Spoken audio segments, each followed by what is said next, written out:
75 વર્ષનો ડોહો જઈને ડોક્ટરને કે અડધી વાયગ્રા હાલ. હે અડધી વાયગ્રા. ડોક્ટર કે ભાન પડે ડોહા શું માગો છો? આ ઉંમર છે વાયગ્રા માગવાની?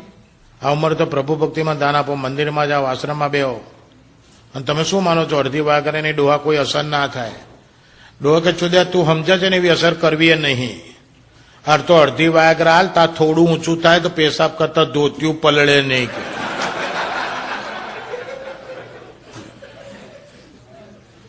અને સૌરાષ્ટ્રમાં એક બાપુ એક ખિસ્સામાં હનુમાન ચાલીસા ને એક ખિસ્સામાં કોન્ડમ રાખીને ફરે. એક ખિસ્સામાં હનુમાન ચાલીસા ને બીજા ખિસ્સામાં કોન્ડમ. તો એક જણે કીધું બાપુ આવું કેવું કોમ્બિનેશન, એક ખિસ્સામાં હનુમાન ચાલીસા ને બીજા ખિસ્સામાં કોન્ડમ? બાપુ કે ભૂત અને ચૂતના કાંઈ ઠેકાણા નહીં, એ ગમે ત્યાં મળી જાય. કામ લાગે કે બે હોય તો. અને એક ગામમાં એક ચોતકણીઓ, ખૂબ ચોતકણીઓ, આખા ગામમાં બધે ચોદી આવેલો. ગામમાં કોઈ ઘર બાકી નહીં. હવે માણસ મરી ગયો, મરી ગયો ને તને લોડું ઉભું રહી ગયું.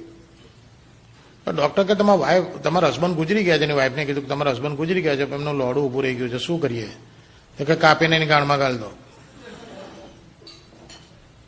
ડોક્ટર કે આ કાપીને એની ગાળમાં ગાળ દો. તો કે તમારા વાઈફ થઈને આવું બોલો છો? તો કે ના, ખોટું કશું નથી બોલતી. આખા ગામમાં એક જ જગ્યા આવી છે જાય નથી ગયું.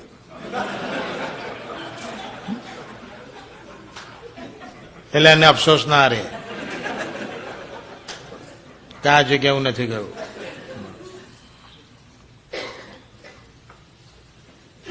બે બહેનો હતી, બે બહેનો. This is one of the top 10. બહુ સરસ જોક છે. મને થોડું પાણી પીવું છે. નહીં,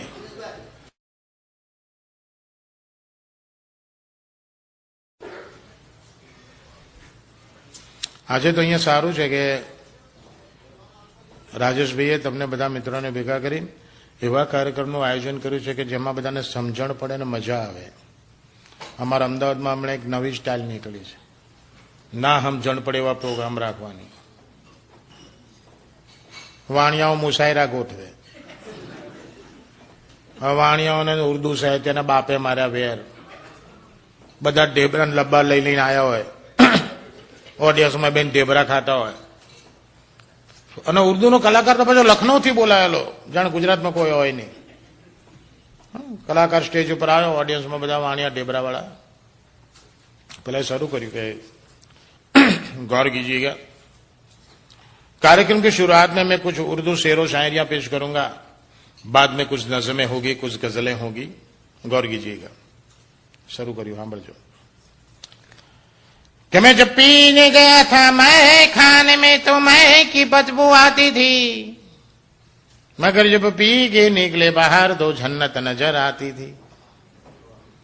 कि नहीं पीते तो हम कहीं मौसम नहीं पीते, कि नहीं पीते तो हम कहीं मौसम नहीं पीते, मगर जब बैठ जाते हैं तो किसी से कम नहीं पीते.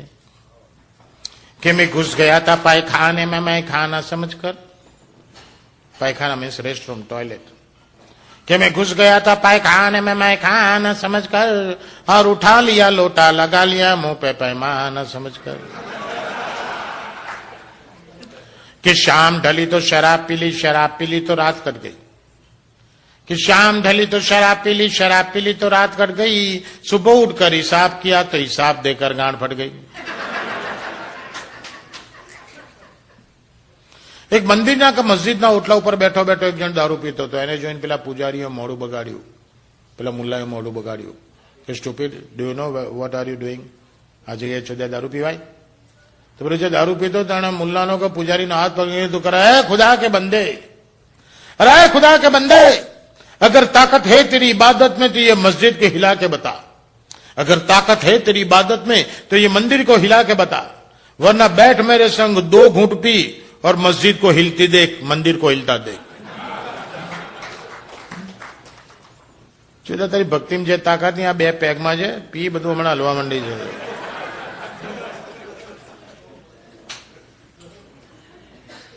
એને દારૂ ઉપર ગાવા માંડ્યો. અને દારૂની એક મજાની વાત કહી દઉં, તમે બધા પીવો છો ને, એ મજાની વસ્તુ છે. આ દારૂમાં ભગવાન છે સાહેબ.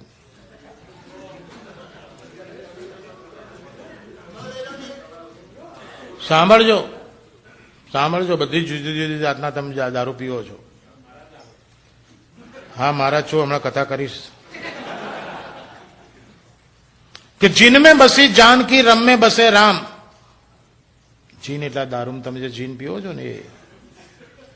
कि जिनमें बसी जानकी, रम में बसे राम, वोडका में विष्णु बसे, विस्की में हनुमान.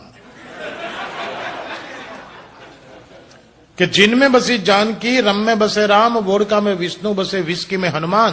किस किस शराब को छोड़े यारो, किस किस शराब को हम छोड़े यारो, जब हर बोतल में है भगवान. તમારા બૈરું જો દારૂ છોડવાની વાત કરતી હોય ને તો યાદ રાખીને સંભળાઈ દેવાનું, કોઈ મગજમાં નહીં જોઈએ બહેન છો.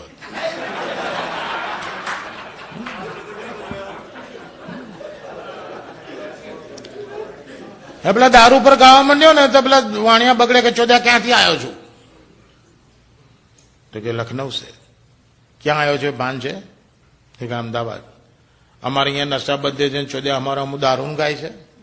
તમને બધાને ખબર છે ગુજરાતમાં નશાબંધી છે, તો અમદાવાદમાં એક કાકી રોજ કાકાને દારૂ પીવડાયો. બોલો, બધા જાણ્યું, બધા કાકીને લડ્યા. કાકી, this is not fair. Hindu નારી, હિન્દુ પત્ની તો કોને કહેવાય કે વર પીતો હોય એને સમજાવી પટાઈને બંધ કરાવે, અને તમે કાકાને પીવડાવો છો તો કાકે કોઈ માથાકૂટ નહીં કરવાની. તાર કાકાનું પીવડાવો છો પણ મને ફાયદો છે. કે તમને શું ફાયદો છે? કે પીધા પછી તાર કાકો મને પડોશીનું બૈરું સમજે છે.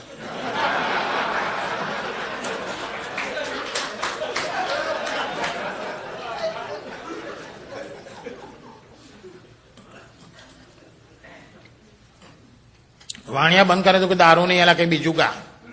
ના તો ઉર્દુ સાહિત્ય તો બહુ ઊંચું છે, તરત એનો સબ્જેક્ટ ચેન્જ કરી નાખ્યો અને બ્યુટી પર ગાવા માંડ્યો. એની બ્યુટી પર ગાવા માંડ્યો.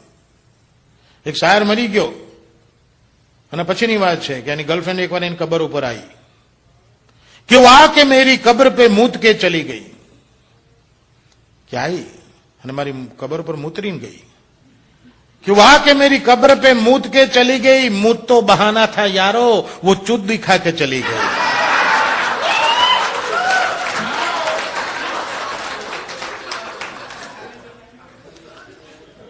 એક શાયર બહુ હેન્ડસમ એક્ટર જેવો, એની ગર્લફ્રેન્ડ ફિયાન્સી કાળી દિવસે દિવસે સુકાતી જાય, તેના કાલાપન ઉપર એને બે લીટી લખી કે ये कालापन तुम्हारा ये फरिश्तों की भूल नहीं है, ये कालापन तुम्हारा ये फरिश्तों की भूल नहीं है, वो तो तिल बनाने बैठा था और शाही फिसल गई. એક શાયરની ગર્લફ્રેન્ડ એની ફિયાન્સી બ્યુટીફુલ છે, એની બ્યુટીને વખાણ કરે છે, કેટલી બ્યુટીફુલ છે કે નહાકર બાલ શાનો પર वो गीले छोड़ देती है. નહીં ને જયારે એના ભીનાવળ ખભા ઉપર છૂટા મૂકી દે છે કે નહાકર બાલ શાનો પર वो गीले छोड़ देती है, तो ये बरसने वाले बादल भी अपने अपने रस्ते मोड़ लेते हैं. એની બ્યુટીના વધારે વખાણ કરે છે કે તું આટલી બધી બ્યુટીફુલ છું, આજે પૂનમની રાત છે, તારા વાળ ઓળવા માટે બાલ્કનીમાં ના જઈશ, ગેલેરીમાં ના જઈશ. કે બામ પર ન જાના કભી તું શબ મહેતાબ में, कि बाम पर न जाना कभी तू शब महताब में, कि ये चांदनी गिर जाएगी तो मैला बदन हो जाएगा. એટલે તમે વાવા કરો છો, તમારી બાજુમાં કાકો બેઠેલો, મેં કાકાને ખાલી એટલું જ પૂછ્યું, મૂકું કાકા શું કીધું એને? મન કે સમજણ ના પડતો હું કરવા આવ્યો ચોદ્યા.